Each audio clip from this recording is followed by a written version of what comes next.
Welcome friends. आज के video में हम लोग महात्मा गांधी से जुड़े हुए पॉइंट्स को देखेंगे जहां से बार बार क्वेश्चन पूछे जाते हैं। ठीक है दोस्तों, कुछ कारणों से वीडियो नहीं आ पा रहा था, लेकिन अब कंटिन्यू वीडियो आएगा। वीडियो यदि पसंद आता हो तो लाइक शेयर ज़रूर करें। चलिए हम लोग देखते हैं आज के वीडियो को। फर्स्ट पॉइंट है, जो सभी को पता है, महात्मा गांधी जो थे उनका पूरा नाम क्या था? मोहनदास करमचंद गांधी। ठीक है, और महात्मा गांधी का जो जन्म हुआ था कब हुआ था? तो 2 अक्टूबर 1869 को पोरबंदर नामक जगह में गुजरात में हुआ था। ठीक है, नेक्स्ट पॉइंट है, महात्मा गांधी के पिता का जो नाम था करमचंद गांधी एवं माता का नाम पुतलीबाई था। ठीक है, और महात्मा गांधी के जो पिताजी थे करमचंद गांधी, ये दीवान थे उस समय। ठीक है, चलिए नेक्स्ट पॉइंट देखते हैं। महात्मा गांधी का जो विवाह हुआ था तो 1883 ईस्वी में कस्तूरबा जी के साथ महात्मा गांधी का विवाह हुआ था। चलिए नेक्स्ट पॉइंट देखते हैं। महात्मा गांधी के 4 पुत्र थे, हरिलाल, रामदास, मनीलाल और देवदास। ठीक है, चलिए नेक्स्ट पॉइंट देखते हैं। महात्मा गांधी जो थे 1889 ईस्वी से लेकर 1891 ईस्वी तक इंग्लैंड में रहकर कानून की पढ़ाई किए थे। ठीक है, जैसा कि आप लोग जानते हैं। चलिए नेक्स्ट पॉइंट है, 1892 ईस्वी में एक गुजराती व्यापारी दादा अब्दुल्ला के मुकदमे की पैरवी के लिए गांधी जी दक्षिण अफ्रीका गए थे। ठीक है, ये सभी लोग जानते होंगे। तो महात्मा गांधी कब गए थे प्रथम बार अफ्रीका? तो 1892 ईस्वी में। चलिए नेक्स्ट पॉइंट देखते हैं। महात्मा गांधी दक्षिण अफ्रीका में 1894 ईस्वी में नटाल इंडियन कांग्रेस की स्थापना किए थे, जो भारतीयों के हित के लिए की गई थी। ठीक है, बार बार एग्जाम में क्वेश्चन पूछा जाता है, जो नटाल इंडियन कांग्रेस की स्थापना कहाँ की गई थी? तो दक्षिण अफ्रीका में की गई थी। और किसने किया था? तो गांधी जी ने। चलिए नेक्स्ट पॉइंट देखते हैं। गांधी जी 1901 ईस्वी में भारत वापस चले आए थे दक्षिण अफ्रीका से। ठीक है, लेकिन 1902 ईस्वी में क्या होता है, जो वहाँ दक्षिण अफ्रीकी भारतीय जो थे, वे महात्मा गांधी को फिर बुला लेते हैं और 1902 ईस्वी में महात्मा गांधी वापस अफ्रीका चले जाते हैं। ठीक है, नेक्स्ट पॉइंट देखते हैं हम लोग।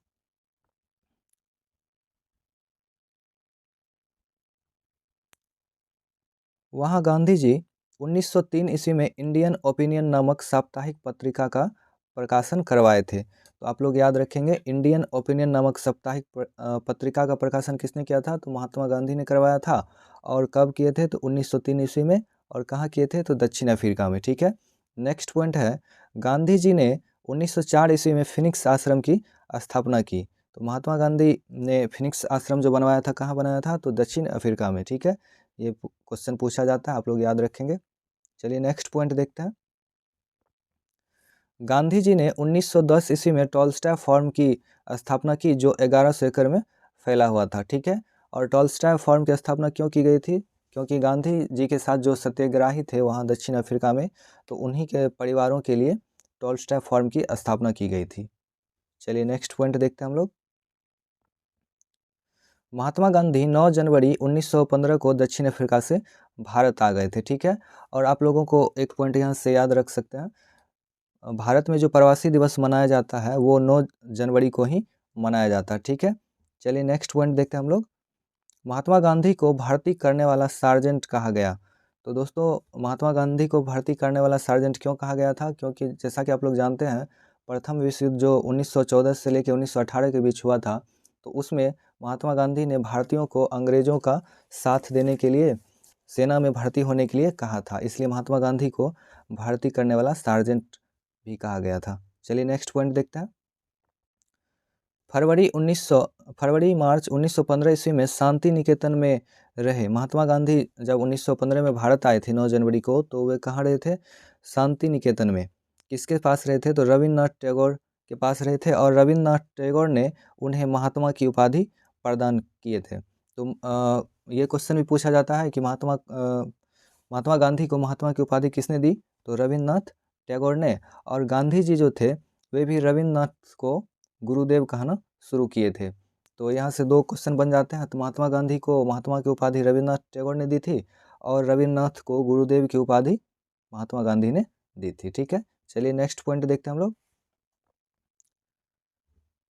ये क्वेश्चन बार बार एग्जाम में पूछा जाता है, गांधी जी ने गोपाल कृष्ण गोखले को अपना राजनीतिक गुरु बनाया था। ये क्वेश्चन बार बार एग्जाम में पूछा गया है, जो महात्मा गांधी ने किसे अपना राजनीतिक गुरु बनाया था? तो गोपाल कृष्ण गोखले। ठीक है, नेक्स्ट पॉइंट है, ब्रिटिश सरकार ने 9 जनवरी 1915 को ही महात्मा गांधी को केसर-ए-हिंद की उपाधि प्रदान की थी। ठीक है, तो दोस्तों 9 जनवरी 1915 को ही महात्मा गांधी भारत आए थे दक्षिण अफ्रीका से, और इसी समय महात्मा गांधी को अंग्रेजों ने केसर-ए-हिंद की उपाधि प्रदान की थी। चलिए नेक्स्ट पॉइंट देखते हैं। गांधी जी ने अपनी पुस्तक हिंद स्वराज में स्वराज की विस्तृत व्याख्या की थी। तो ये क्वेश्चन भी पूछा गया है कई बार, जो हिंद स्वराज पुस्तक किसने लिखी है, तो वो महात्मा गांधी ने लिखी है। ठीक है, चलिए नेक्स्ट पॉइंट देखते हैं। भारत में गांधी जी ने 1917 से 18 के बीच 3 संघर्ष का नेतृत्व किया। तो वो कौन कौन से संघर्ष थे, देखते हैं हम लोग नेक्स्ट पॉइंट में। 1917 ईस्वी में चंपारण सत्याग्रह किया, जिससे कि किसानों को 3 कट्ठिया पद्धति से राहत मिली थी। तो दोस्तों 1917 ईस्वी में चंपारण ये कहाँ था, तो बिहार में है। और यहाँ पे जो है अंग्रेज एक बीघे में 20 कट्ठे होते हैं, तो उसमें से 3 कट्ठे पे नील की खेती करना अनिवार्य किए थे। और नील की खेती से, जैसा कि आप लोग जानते होंगे, भूमि बंजर हो जाती थी। इस कारण से किसान लोग इसका विरोध करते थे, और जिससे मुक्ति महात्मा गांधी ने दिलाई थी। चलिए नेक्स्ट पॉइंट देखते हैं। ये क्वेश्चन भी पूछा जाता है, चंपारण आंदोलन जो हुआ था, इसमें बिहार के एक किसान थे राजकुमार शुक्ल, इन्हीं के कहने पे महात्मा गांधी चंपारण आए थे। ठीक है, चलिए नेक्स्ट पॉइंट देखते हैं। 1918 ईस्वी में अहमदाबाद में मिल मजदूर हड़ताल को समर्थन किए थे, जिसके कारण मिल मालिकों ने 35% प्लेग बोनस दिया था। तो दोस्तों 1918 का जो अहमदाबाद मिल आंदोलन है, ये भी बहुत ही महत्वपूर्ण कड़ी थी महात्मा गांधी के जीवन में परिवर्तन लाने के लिए, क्योंकि जैसे 1917 में चंपारण सत्याग्रह हुआ, 1918 में अहमदाबाद मिल मजदूर को समर्थन दिया था इन्होंने, और उसी के बाद 1918 में ही खेरा सत्याग्रह भी हुआ था, जिसके बाद महात्मा गांधी को पूरे देश में लोग जानने लगे थे। चलिए नेक्स्ट पॉइंट देखते हैं। 1918 ईस्वी में गांधी जी ने खेरा सत्याग्रह किसानों को लगान से मुक्त करने के लिए किया था। ठीक है, चलिए नेक्स्ट पॉइंट देखते हैं हम लोग। इसी बीच सरकार ने बढ़ती क्रांतिकारी गतिविधि को नियंत्रित करने के लिए रॉलेट एक्ट 1919 पारित किया था। ठीक है दोस्तों, नेक्स्ट पॉइंट देखते हैं हम लोग। महात्मा गांधी ने रॉलेट एक्ट के बारे में क्या कहा था, तो यह एक बिना दलील बिना वकील का कानून था। गांधी जी ने इस कानून को बिल्कुल अनुचित, स्वतंत्रता विरोधी तथा व्यक्ति के मूल अधिकारों की हत्या करने वाला कानून कहा था। ठीक है, और दोस्तों इसके बाद महात्मा गांधी जो है 6 अप्रैल 1919 को पूरे देश में हड़ताल करवाए थे। ठीक है, चलिए नेक्स्ट पॉइंट हम लोग देखते हैं। महात्मा गांधी जब 6 अप्रैल 1919 को हड़ताल करवाए थे पूरे देश में, तो क्या हुआ था, महात्मा गांधी पे और 2 अन्य व्यक्ति थे, डॉक्टर सतपाल एवं डॉक्टर सैफुद्दीन किचलू, इनको गिरफ्तार कर लिया गया था, और महात्मा गांधी को पंजाब जाने पे प्रतिबंधित कर दिया गया था। ठीक है, इसके कारण ही, चलिए नेक्स्ट पॉइंट हम लोग देख लेते हैं क्या क्या है। महात्मा गांधी के पंजाब जाने पर प्रतिबंध एवं डॉक्टर सतपाल एवं डॉक्टर सैफुद्दीन किचलू की गिरफ्तारी के विरोध में जालियांवाला बाग में 13 अप्रैल 1919 को एक सभा बुलाई गई, जिस पर जनरल डायर ने गोलियां चलवाई थी। हजारों भारतीय इसमें मारे गए थे। तो 13 अप्रैल 1919 को जालियांवाला बाग हत्याकांड हुआ था। ठीक है, चलिए नेक्स्ट पॉइंट हम लोग देखते हैं। 23 नवंबर 1919 को दिल्ली में खिलाफत आंदोलन का अधिवेशन हुआ, जिसकी अध्यक्षता महात्मा गांधी ने की थी। चलिए नेक्स्ट पॉइंट हम लोग देखते हैं। 1 अगस्त 1920 को गांधी जी ने असहयोग आंदोलन का शुरुआत किया था। ठीक है, आप लोग याद रखेंगे। नेक्स्ट पॉइंट है 5 फरवरी 1922 को चौरा चौरी कांड के बाद गांधी जी ने 12 फरवरी 1922 को असहयोग आंदोलन स्थगित कर दिया था। तो दोस्तों आप लोगों को पता होगा, जो चौरा चौरी कांड जो हुआ था उत्तर प्रदेश में हुआ था। यहाँ पे कुछ लोगों ने 22 पुलिस वालों को थाने में एक साथ जला दिया था, जिसके बाद महात्मा गांधी दुखी हो गए थे, और उन्होंने 12 फरवरी 1922 को असहयोग आंदोलन वापस ले लिया था। चलिए नेक्स्ट पॉइंट देखते हैं। 10 मार्च 1922 को गांधी जी को गिरफ्तार कर 6 वर्ष कैद की सज़ा सुनाई गई थी। ठीक है, किसके बाद? तो चौरा चौरी कांड के बाद। नेक्स्ट पॉइंट है, फरवरी 1930 ईस्वी में सविनय अवज्ञा आंदोलन का बागडोर कांग्रेस ने गांधी जी को दिया था। ठीक है, चलिए नेक्स्ट पॉइंट देखते हैं।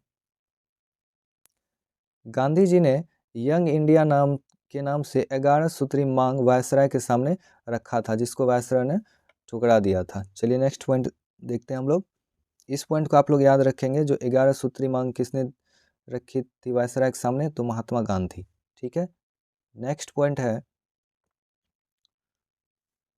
गांधी जी 12 मार्च 1930 को अपने 78 अनुयायियों के साथ साबरमती आश्रम से दांडी तक 375 किलोमीटर की यात्रा की और 6 अप्रैल 1930 को दांडी में नमक बनाकर नमक कानून का उल्लंघन किए थे। ठीक है, ये क्वेश्चन बार बार पूछा गया है। जो दांडी मार्च कब किया गया था? तो 12 मार्च 1930 को स्टार्ट किए थे और 6 अप्रैल 1930 को दांडी पहुंचे थे। ठीक है, नेक्स्ट पॉइंट है, 4 मई 1930 की रात को गांधी जी को गिरफ्तार किया गया और यरवदा जेल भेज दिया गया था। ये क्वेश्चन भी दोस्तों बार बार पूछा गया है कि नमक कानून के उल्लंघन के बाद महात्मा गांधी को कौन से जेल में रखा गया था? तो वो था यरवदा जेल। ठीक है, नेक्स्ट पॉइंट है, 5 मार्च 1931 ईस्वी को गांधी इरविन समझौता हुआ। इसे दिल्ली समझौता भी कहा गया है। ठीक है, गांधी इरविन समझौता कब हुआ था? तो 5 मार्च 1931 को, और इसे दिल्ली समझौता भी कहा गया है। नेक्स्ट पॉइंट है, गांधी इरविन समझौते के अंतर्गत क्या हुआ था? तो इस समझौते के तहत सविनय अवज्ञा आंदोलन स्थगित कर दिया गया और गांधी जी ने दूसरे गोलमेज सम्मेलन में भाग लेने का फैसला किया था। जैसा कि आप लोग जानते होंगे 3 गोलमेज सम्मेलन हुआ था। चलिए नेक्स्ट पॉइंट देखते हैं। द्वितीय गोलमेज सम्मेलन में भाग लेने के लिए गांधी जी SS राजपूताना नामक जहाज से लंदन गए थे। ये क्वेश्चन भी पूछा गया है दोस्तों, इसलिए आप लोग याद रखेंगे। जो महात्मा गांधी कौन से जहाज से गए थे लंदन? तो SS राजपूताना नामक जहाज से लंदन गए थे द्वितीय गोलमेज सम्मेलन में भाग लेने के लिए। चलिए नेक्स्ट पॉइंट देखते हैं। सांप्रदायिक समस्या पर विवाद के कारण यह सम्मेलन पूरी तरह विफल रहा। भारत आकर गांधी जी ने 4 जनवरी 1932 को दोबारा सविनय अवज्ञा आंदोलन प्रारंभ किया। तो दोस्तों ये भी पूछा गया है, जो दोबारा सविनय अवज्ञा आंदोलन कब शुरू किया गया था गांधी जी के द्वारा? तो 4 जनवरी 1932 को। चलिए नेक्स्ट पॉइंट देखते हैं। 16 अगस्त 1932 ईस्वी को मैकडोनाल्ड ने सांप्रदायिक पंचायत की घोषणा की थी। तो ये नेक्स्ट वीडियो में, किसी वीडियो में हम बताएंगे इसके बारे में। चलिए 20 सितंबर 1932 को गांधी जी ने सांप्रदायिक पंचायत के विरुद्ध अनशन करना शुरू किया था और कहाँ किए थे? तो यरवदा जेल में आमरण अनशन शुरू किए थे। नेक्स्ट पॉइंट है, मदन मोहन मालवीय, राजगोपालाचारी, राजेंद्र प्रसाद के प्रयासों से 26 सितंबर 1932 को गांधी व भीमराव अंबेडकर के बीच पूना समझौता हुआ था। ठीक है, तो ये क्वेश्चन भी पूछा गया है, तो आप लोग याद रखेंगे। जो गांधी अंबेडकर समझौता या पूना समझौता कब हुआ था? तो 26 सितंबर 1932 को। चलिए नेक्स्ट पॉइंट देखते हैं। गांधी जी ने 1932 में हरिजन कल्याण हेतु अखिल भारतीय छुआछूत विरोधी लीग की स्थापना की और हरिजन नामक पत्रिका का प्रकाशन किया। तो दोस्तों आप लोग याद रखेंगे, हरिजन नामक पत्रिका का प्रकाशन किसने किया? तो गांधी जी ने। चलिए नेक्स्ट पॉइंट देखते हैं। 7 नवंबर 1933 को गांधी जी ने वर्धा से हरिजन यात्रा प्रारंभ किया था। तो ये क्वेश्चन भी दोस्तों पूछा गया है कि महात्मा गांधी ने हरिजन यात्रा कब प्रारंभ किए थे? तो 7 नवंबर 1933 को। नेक्स्ट पॉइंट है, 17 अक्टूबर 1940 को गांधी जी ने व्यक्तिगत सत्याग्रह की शुरुआत पवनार आश्रम से किया था और इस आंदोलन को दिल्ली चलो आंदोलन या दिल्ली चलो सत्याग्रह भी कहा जाता है। ठीक है, चलिए नेक्स्ट पॉइंट देखते हैं। व्यक्तिगत सत्याग्रह के प्रथम सत्याग्रही कौन थे? तो विनोबा भावे थे। दूसरे कौन थे? तो नेहरू थे। और तीसरे कौन थे? तो ब्रह्मदत्त थे। ये क्वेश्चन बार बार एग्जाम में पूछा जाता है, आप लोग याद रखेंगे। नेक्स्ट पॉइंट है, 11 मार्च 1942 को क्रिप्स प्रस्ताव लाया गया। इसके अनुसार युद्ध के बाद भारत को डोमिनियन राज्य का दर्जा एवं संविधान निर्मात्री परिषद बनाने का प्रस्ताव दिया गया था। ठीक है, कौन सा युद्ध चल रहा था दोस्तों यहाँ पे? तो द्वितीय विश्व युद्ध चल रहा था। 1939 से 1945 के बीच हुआ था द्वितीय विश्व युद्ध। चलिए नेक्स्ट पॉइंट देखते हैं हम लोग। गांधी जी जो है क्रिप्स प्रस्ताव को क्या कहे थे, तो पोस्ट डेटेड चेक कहा था। गांधी जी ने क्रिप्स प्रस्ताव को पोस्ट डेटेड चेक कहा था। चलिए नेक्स्ट पॉइंट देखते हैं। 11 अप्रैल 1942 को क्रिप्स प्रस्ताव वापस ले लिया गया था। ठीक है, आप लोग याद रखेंगे 11 अप्रैल 1942 को क्रिप्स प्रस्ताव वापस ले लिया गया था। नेक्स्ट पॉइंट है 8 अगस्त 1942 को भारत छोड़ो प्रस्ताव लाया गया, लेकिन 9 अगस्त सूर्योदय से पहले ही गांधी सहित अन्य नेताओं को गिरफ्तार कर लिया गया था। जैसा कि आप लोग जानते होंगे 8 अगस्त 1942 को भारत छोड़ो प्रस्ताव लाया गया था, लेकिन जैसे ही 9 अगस्त से शुरुआत होता आंदोलन का, उससे पहले ही सूर्योदय से पहले ही सभी महत्वपूर्ण जो नेता थे उनको गिरफ्तार कर लिया गया था। नेक्स्ट पॉइंट देखते हैं। गांधी जी को कस्तूरबा गांधी और सरोजिनी नायडू के साथ आगा खां पैलेस में रखा गया था। ये क्वेश्चन भी दोस्तों पूछा जाता है। जो भारत छोड़ो आंदोलन में गांधी जी को गिरफ्तार करके कहाँ रखा गया था, तो आगा खां पैलेस में। चलिए नेक्स्ट पॉइंट देखते हैं। गांधी जी ने 10 फरवरी 1943 को 21 दिनों का उपवास करने का घोषणा किए थे। ठीक है, नेक्स्ट पॉइंट देखते हैं। 1 जुलाई 1944 को आज़ाद हिंद रेडियो के प्रसारण में बोस ने गांधी जी को राष्ट्रपिता कहकर संबोधित किया। आप लोग जानते होंगे जो महात्मा गांधी को राष्ट्रपिता किसने कहा, तो सुभाष चंद्र बोस ने। ठीक है, लेकिन आप लोग इतना जान लीजिए जो गांधी जी को अभी तक जो है राष्ट्रपिता की आधिकारिक उपाधि प्रदान नहीं की गई है। चलिए नेक्स्ट पॉइंट देखते हैं। कैबिनेट मिशन योजना 24 मार्च 1946 को भारत आया था। गांधी जी ने इसका समर्थन किया था। ठीक है, नेक्स्ट पॉइंट है 30 जनवरी 1948 को नाथूराम गोडसे नामक व्यक्ति ने महात्मा गांधी को बिरला भवन में ध्यान में जाते समय गोली मारकर हत्या कर दी थी। ठीक है दोस्तों, ये महात्मा गांधी से रिलेटेड कुछ पॉइंट्स थे जो जहाँ से बार बार क्वेश्चन बनते हैं। दोस्तों यदि वीडियो पसंद आया हो तो वीडियो को जरूर लाइक करें, शेयर करें। Thanks for watching.